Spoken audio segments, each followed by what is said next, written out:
Hello all, welcome back to Made Legally.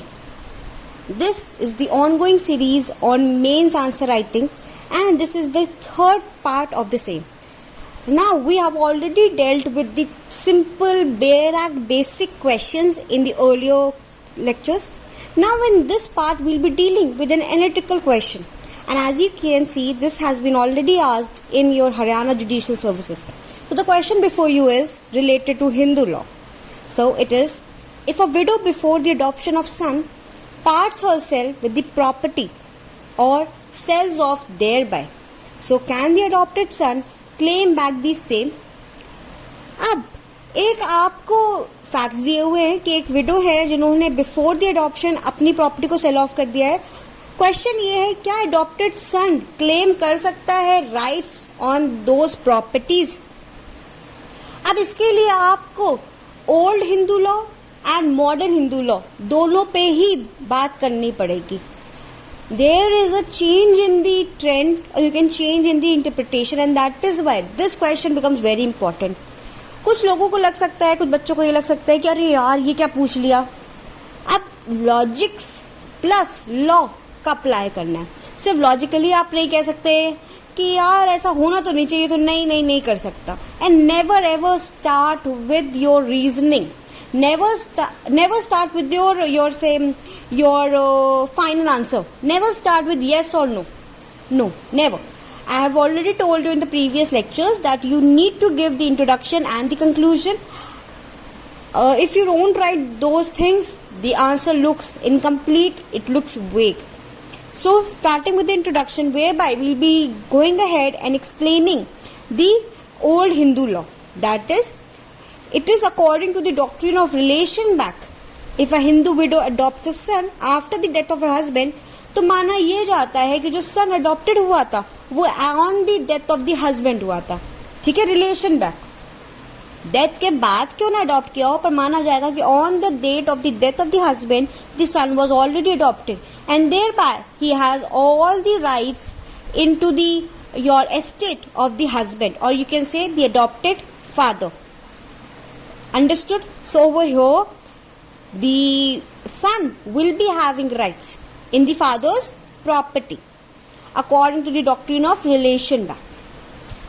Is this rule now being followed, or there is a change in law for which we will be going ahead and changing our paragraph and going ahead with the main body of the answer, which says, and we will refer section 12 clause C of Hindu Adoption and Maintenance Act, and stating that section 12C deals with the effect of adoption, which states the adopted child shall not divest any person of any estate which vested in him before adoption.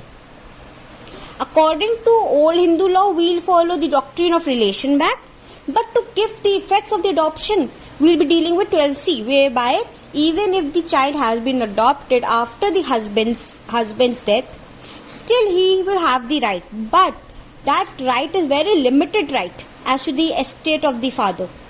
He cannot divest any person. जिसमें जो right मिल गया उसको वो नहीं कह सकते कि नहीं आप मुझे मेरी प्रॉपर्टी मुझे दीजिए. नहीं, जैसे कि इस सिचुएशन में जो फैक्ट्स है हमारे पास, जहाँ पर मदर ने सेल ऑफ कर दी कोई प्रॉपर्टी, तो क्या एक अडॉप्टेड सन क्लेम कर सकता है rights on those properties? No. According to 12C it is a complete no. Even the Bombay High Court in the case of Kesar Bhai Jagannath versus State of Maharashtra in 1980 itself stated that once the property has been inherited by a widow, it becomes her absolute property and the same cannot be divested by the adopted son. So whichever property is inherited by the widow after the death of the husband, it becomes her own absolute property.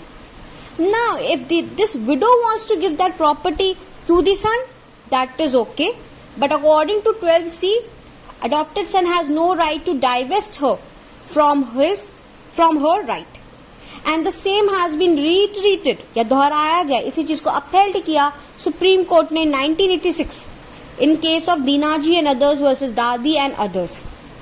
Understood? So this is the Bombay High Court explaining and giving reason, and thereby it is the Supreme Court.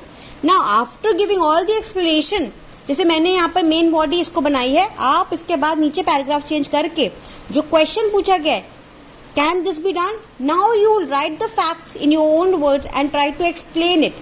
That now, according to section 12C and according to the interpretation given by the Bombay and the Supreme High Court, we can state over here that the son cannot claim any right in the father's property. Understood? And then writing the conclusion over here.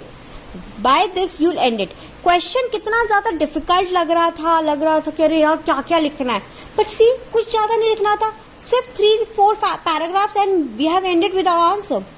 देखिए मैंने आपको पहले ही बताया था, जब मैंने first class ली थी मैंने आपको बताया था, जब स्ट्रेट फॉरवर्ड कोई क्वेश्चन होता है उसमें बहुत लिखना होता है कि कोई मार्जिन नहीं, कोई लिमिट नहीं है. But in these analytical types of questions there is a limit.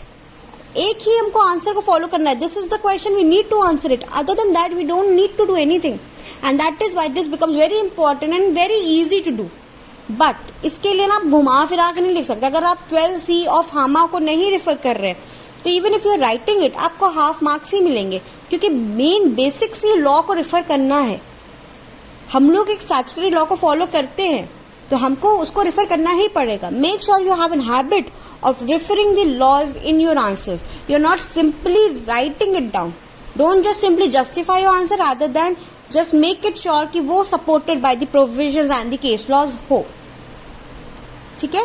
With this, I'll end the session. Make sure you subscribe to the channel and we are going ahead with the mains answer writing series. तो ऐसे ही बहुत आपके straight forward, analytical, different types of questions आपके पास आते रहेंगे. This is not a subject specific mains answer writing series but covering all the subjects. ठीक है? With this I'll end the session and let's meet in the next class. Thank you so much.